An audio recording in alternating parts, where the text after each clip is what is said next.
Hi, Peter. Hey, how are you? I'm good. How are you? Where are you Fine. from? I'm in Nashville. Nashville. Nashville's your home, right? Yep, home base, exactly. Home base. Uh-huh. Great, great.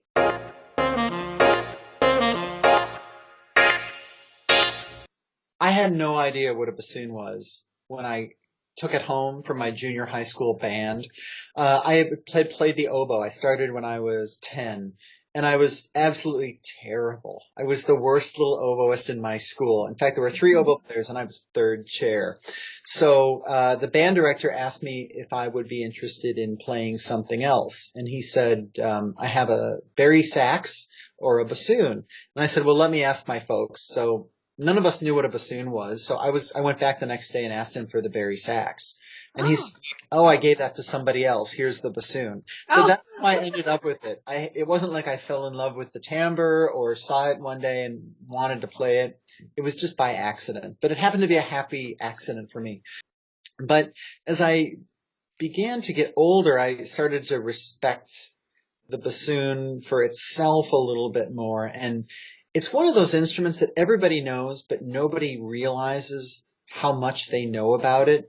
If you tell people Peter and the Wolf, they'll know right away Grandfather. Or if you tell people The Sorcerer's Apprentice, they're like, oh, that's the bassoon? Yeah, that's the bassoon.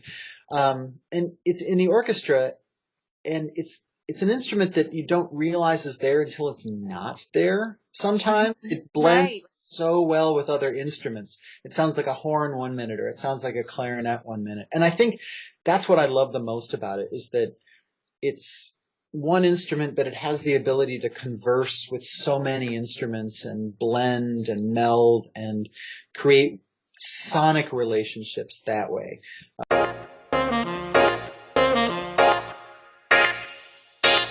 Sure. Well, the bassoon was really very popular in the Baroque era. So Vivaldi wrote more concertos for the bassoon than any other instrument except the violin. So it was a huge part of the Baroque era. But then once the piano and string instruments started to develop, composers gravitated a little bit more to that direction in the Romantic era. So what we're playing, though, on this program is stuff from the early part of the 20th century, from the 1920s, actually, both pieces I'm playing. And that's when composers started to get interested again, especially in France, in the sound of woodwinds as opposed to strings, which had been used for, by so many composers. They wanted something new and different, and that was actually the woodwind instruments. So the Saint-Saëns Sonata, which is his last major work, he finished it only a few months before he died. It doesn't have a feeling of looking back over one's life. It's a very youthful piece, but he really uses the bassoon as like a singer of songs in most of the piece. So it's a very vocal take on what a woodwind instrument can do. And then we're doing the Poulenc Trio, which is oboe, bassoon, and piano. And Poulenc, he was a bit of a contrarian when he was young, so he wrote sonatas, but the sonatas are always for like horn, trumpet, and trombone. No piano, just like brass trio. There's one for two clarinets. These weren't sonatas that anybody had ever heard before. So he was really interested in writing for non-traditional combinations. And the idea of oboe, bassoon, piano, I think, was his take on what a piano trio would have been in Haydn's time. So he was going to use those instruments instead. It's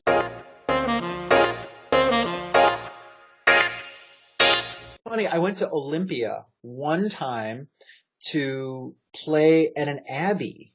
There's an abbey outside of Olympia, Washington, and they have a small concert series, and it was for Benedictine monks.